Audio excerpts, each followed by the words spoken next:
Olá, estamos aqui mais uma vez trazendo lindas e importantes mensagens de Joana de Ângeles para nos consolar através dessa obra Segue em Harmonia, psicografada por Divaldo. Hoje, o capítulo que nós vamos comentar é o capítulo 12, intitulado Luta Contínua. A benfeitora, ela neste capítulo nos convida a não esquecermos das responsabilidades que assumimos no plano cósmico, porque quando estamos no mundo espiritual, firmamos um compromisso muito especial, que é aquele que nos visita justamente no ápice da dor, da carência profunda da alma em meio à tempestade. Vejam que interessante o que ela nos fala. Então, no momento em que nós estamos com mais dificuldades, como ela diz, no ápice da dor, nós não podemos esquecer que assumimos compromissos no plano espiritual, como ela diz, no cósmico. Este momento é do pacto solene que é feito entre a criatura, ou seja, nós e Jesus, porque a consciência flui de uma pequenez, vamos dizer assim, procurando a luz. Por isso que a benfeitora nos diz que o firmamento deste compromisso com Jesus não deve ser esquecido, porque nós temos as responsabilidades, nós precisamos assumi-las perante a própria consciência e perante o cósmico. Ela ainda acrescenta que não devemos esperar flores nem passeio gentil pelos arredores da Catedral da Fé.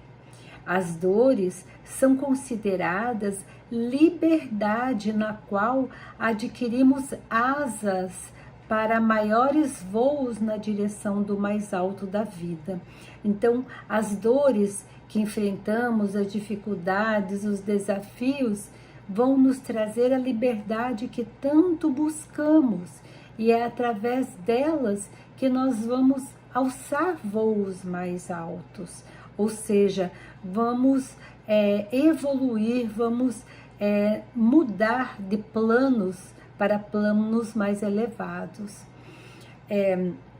Ela também nos diz que não podemos esquecer as forças que vêm dos adversários, pois eles estão sempre vigilantes e em combate sem descanso nenhum. Eles estão o tempo todo nos sugerindo, nos incentivando de forma muito sutil e esperam qualquer deslize nosso para que nós nos desequilibremos, e assim eles aproveitam esta brecha do desequilíbrio, vamos dizer assim, a brecha moral ou a brecha emocional, para desarticular as iniciativas do bem. Tudo aquilo que nós buscamos, eu pretendo fazer o bem, ajudar o próximo, fazer isso ou aquilo. Então, quando a gente está sendo sugeridos por esses espíritos ainda inimigos do bem, nós entramos num desânimo, na infelicidade, ou mesmo numa enfermidade, em decepções, desestímulos de todas as ordens. Então nós desanimamos de fazer esse trabalho no bem. Quantas pessoas que a gente percebe que diz, não, um dia eu vou começar a fazer o bem, quando me aposentar eu vou fazer, quando eu estiver pronto eu vou, e não vão. Por quê? Porque são estimulados por esses inimigos do bem. Muitas vezes eles não são inimigos nossos particulares, nossos obsessores, mas são inimigos do bem. Essas insinuações são justamente dos adversários do bem. É assim que se descobre esses inimigos que surpreendem e sequer nós conhecemos. Nem, como eu disse, não são inimigos nossos, inimigos do bem, inimigos da causa. Então, muitas vezes a gente nem sabe, né, não conhece, mas que eles se voltam contra o trabalho, com o propósito de fazer com que nós mesmos nos desacreditemos naquilo que podemos realizar em relação ao bem, em relação ao outro, em relação a fazer, vamos dizer assim, a caridade para com o próximo. Esses inimigos espirituais aumentam a raiva contra nós sem a preocupação com os males que podem causar e procuram deixar sempre a impaciência fluir entre nós. Então, muitas vezes, a nossa impaciência é pelo estímulo desses irmãos ainda infelizes. Eles, na verdade, são espíritos, como diz a benfeitora, tirânicos, não descansam nunca, porque não possuem qualquer princípio moral. Eu diria ainda, não possui ainda nenhum princípio moral, porque na verdade um dia eles vão acordar e vão começar vamos dizer assim, a despertar, a nascer em seus corações o trabalho no bem. Mas neste momento eles ainda estão, vamos dizer assim, estimulando aqueles que querem a não fazerem o bem.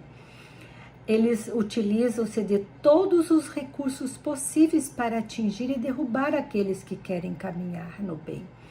Eles procuram estimular desencontros de informações, né? Quantas vezes a gente vê, porque fulano falou isso, fulano falou aquilo, não era bem isso, ou seja, a maledicência. Então eles induzem a maledicência, o desânimo, como nós já citamos, o desânimo no trabalho, mesmo a discórdia na família, ou seja, eles estão assim nos envolvendo à medida em que nós nos despertamos para o bem, eles nos despertam para o desânimo do bem. Isso acontece em razão da falta de conduta pautada no Evangelho. Por isso, se procuramos ser leal aos compromissos que assumimos, ou seja, termos essas investidas no mal, ele pode te alcançar. Diz a benfeitora, prossegue, por isso ela diz, né? Prossegue diante com as tuas possibilidades, mesmo que sejam mínimas, sem se defender ou gastar tempo em sofrimento inútil, sem te imobilizar, porque o objetivo você já sabe, que é exatamente esse. Quanto mais firme eu permanecer, mais acusado e contestado eu vou ser, porque eles, no caso, esses espíritos, nos considerarão inimigos ferrenhos.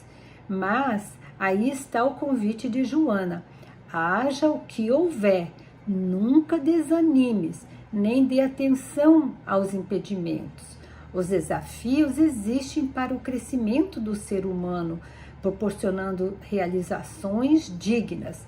Jamais acredite na vitória do mal, porque você tem ao seu lado os anjos tutelares, que nunca te abandonarão e te ajudarão de maneira discreta ou visível, conforme a circunstância. Veja que coisa mais linda que Joana vem nos alertar, nos acalmar, porque temos sim os anjos bons que estarão do nosso lado. Mas ela ainda diz que esses estarão sempre do nosso lado, mas é importante também entender que eles não podem impedir as ocorrências negativas. Elas vão acontecer, nem os testemunhos que temos que passar, porque isso seria nos empurrar para a inutilidade ou para a preguiça moral. Olha que interessante. Então, as dificuldades que teremos que passar, vamos ter que passar, né? Mas, como diz ela, estamos sempre com nossos anjos do nosso lado. E também ela diz que porque todos nós temos dívidas na contabilidade divina e é preciso resgatá-las. Então, por isso que nós precisamos passar pelos testemunhos. Por isso, Jesus permite que sejas convidado à regularização dos antigos deslizes morais e espirituais. Então, é a oportunidade que ele nos dá. Então, Jesus mesmo, quando esteve entre nós, sempre esteve cercado por homens de regiões maléficas, mas semeou sempre a esperança e a paz. E de todo lado sempre tem o bem e o mal. A escolha vai ser nossa. E Jesus, sóbrio e sábio, ele procurou ensinar com mansidão, com prudência, bom senso e com o cumprimento dos retos deveres e com a misericórdia e a humildade. Então, que nós possamos tê-lo como exemplo.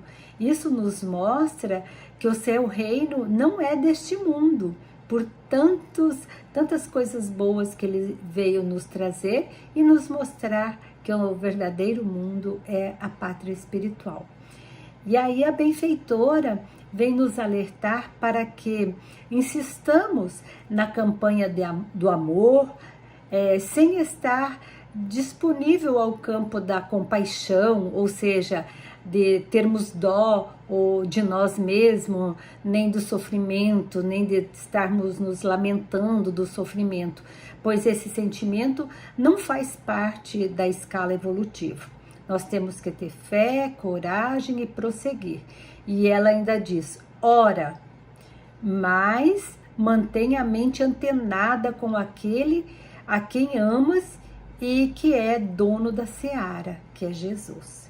Diz a benfeitora ainda, não te deprimas quando descobrir novos combates que se compraze, que te infernizam, né? E ela diz para a gente enriquecer-nos de luz, de paz, de alegria, pelo trabalho que a gente vem realizando, pelas palavras de bondade daquele que segue contigo e são teus irmãos e amigos. E ela diz, nunca ofereças valor ao mal que se desenvolve na razão direta, que é aceito. Lembra dos mártires da fé, cujas vidas te fascinam, e veja que viveram sobre a perseguição dos dois planos da vida. Esses não foram poupados das aflições, dos sofrimentos, mas eles tiveram o bem, a luz, o amor. Essa fala de Joana me fez lembrar tanto dos mártires da fé que sofreram, que vivenciaram testemunhos, mas não desanimaram, como João Batista, o próprio Messias, os seus discípulos, Pedro, Paulo de Tarso. Em outras épocas, Joana d'Arc, Gandhi, Bezerra de Menezes, Mesmer, Chico e tantos outros que sofreram no silêncio e no anonimato. Então, que possamos nos espelhar nesses nobres espíritos que nos protegem até hoje. Não desanimemos e nem desistamos dos compromissos que assumimos no plano cósmico e com Jesus. Então, Joana, ela encerra esse capítulo nos trazendo esta mensagem. Quanto mais atacado estejas, compreende que isto é resultado da tua imbatível decisão de persistir na ação, jamais esfriando do teu compromisso com Jesus, que te espera em triunfo após o portal das cinzas da desencarnação. Então fica aí essas palavras de Joana que nos conforta em saber que tudo de bom que estamos fazendo aqui seremos recompensados lá no mundo espiritual, na verdadeira morada nossa. Então, luz e paz para todos nós, que possamos aproveitar esta mensagem com muita galhardia, coragem e que possamos seguir em harmonia. E até o próximo encontro.